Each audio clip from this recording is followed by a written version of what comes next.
Welcome to another F-Car Guy video. Unfortunately, I have my first problem.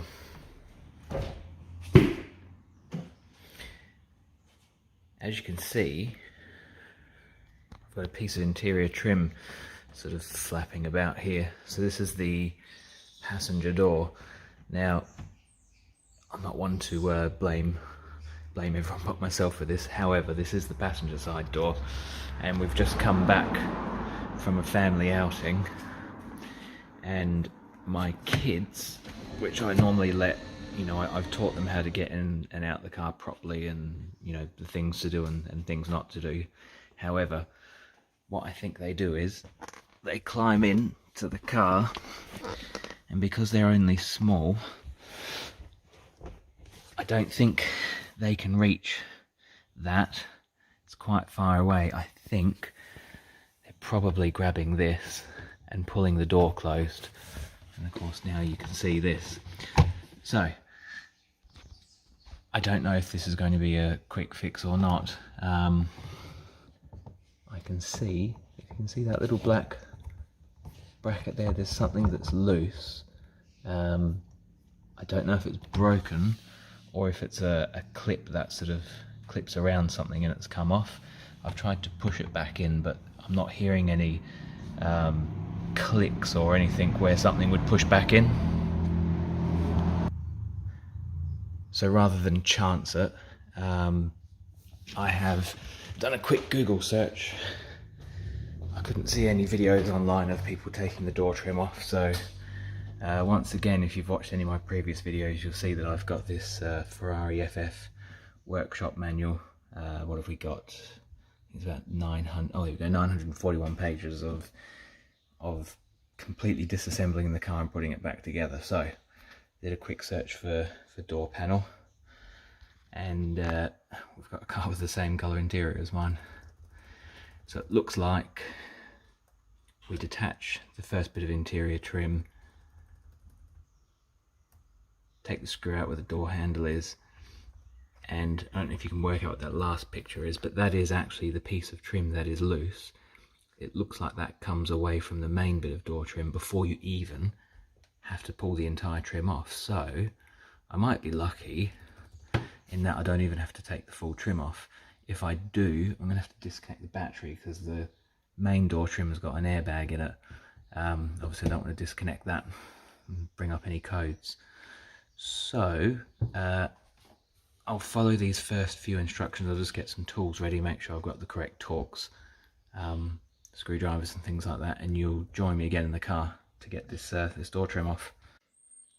So first up, we have to remove this piece of trim. I've chosen to use a pry tool on this side where it's less visible. Oh, that came off quite easy.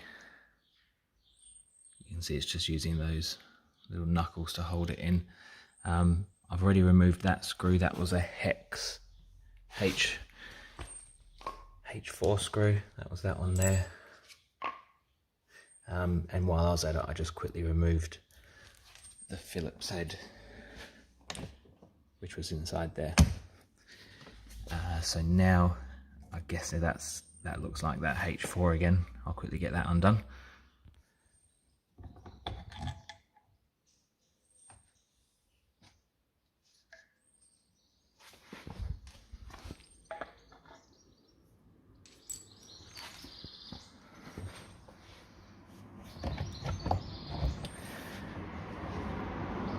Oh.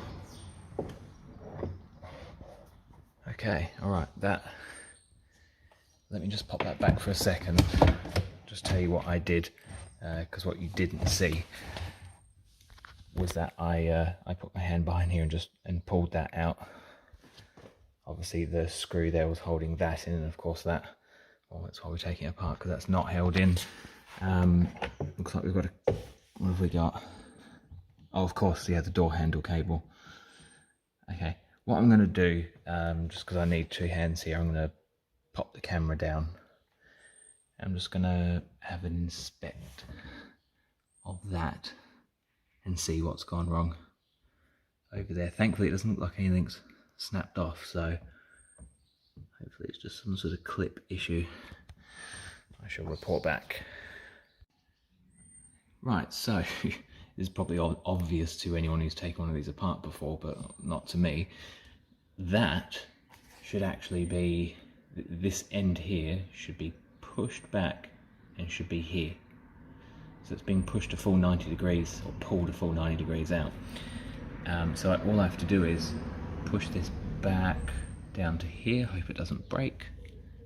And then what it does is, you can't see it because of the light, but there's the actual plastic, whatever this is made out of the door trim stops about just where the end of my finger is, and then this slides behind it. So what you then do is, rather than offering it up straight into it, you bring it forwards towards the front of the car and you slide it in and then push it back.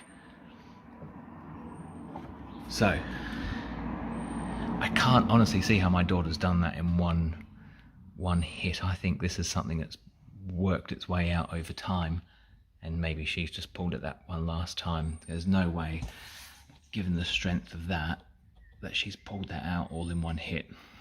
I think it's maybe other rear seat passengers pulling that out. So anyway, I'm going to push that back to where it should be. Hopefully it doesn't break, and you'll join me again in a second. That's what that's meant to look like. Nice and straight. So what I'll be able to do now, I'll try and do this with one hand. See how we go.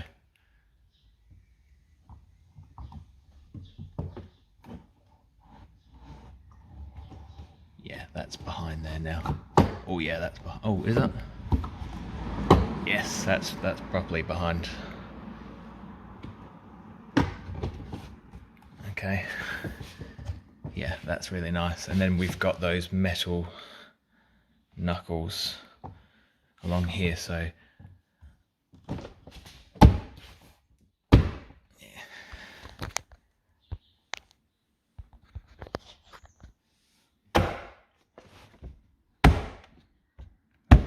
Okay, there we go.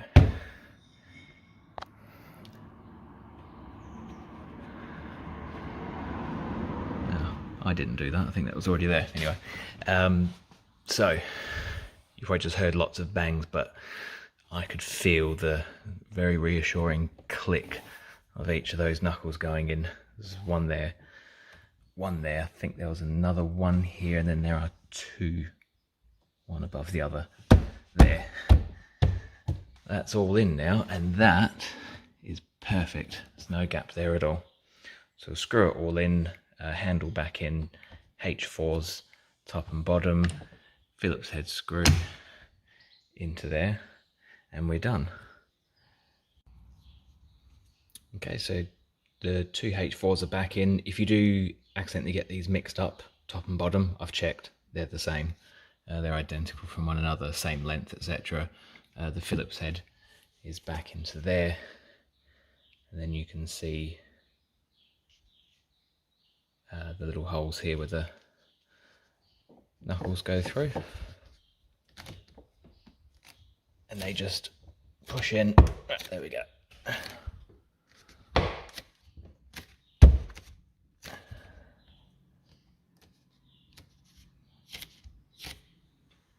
Aha, job done.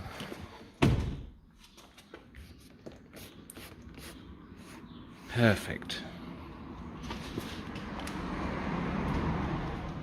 No moving at all. Well, that's a sigh of relief, actually. I'm sure if something was broken and needed parts, that probably wouldn't have been cheap. Anyway, I guess that's the end of the video. Sorry if that was a bit boring. I didn't know before I started if it was going to be something complex and would be worth noting on video to help people out, or whether it would be something simple. In a way, I'm a little bit disappointed it wasn't a little bit more complicated, but then in the same way I'm happy it actually was easy to fix. So, and I did say in my first video that I would share everything with you, the good and the bad. So yeah, if that happens to you, you know what it is, and just tell your passengers, your rear seat passengers, not to grab the door. Do you know what? if you grab it from under here, you can actually feel there's a little lip that you can grab it from. I think some people do. You know, if you have a look at the distance between where the rear passenger sits, especially kids, because if you're going as a family of 4, obviously your adult will sit in here and shut the door themselves, but if you're driving with 2 kids in the back and they want to shut the door themselves, just make sure you tell them, do it from the handle or here, not grab it from here. Anyway, I hope you found it helpful. Stay tuned for the next one. Thank you.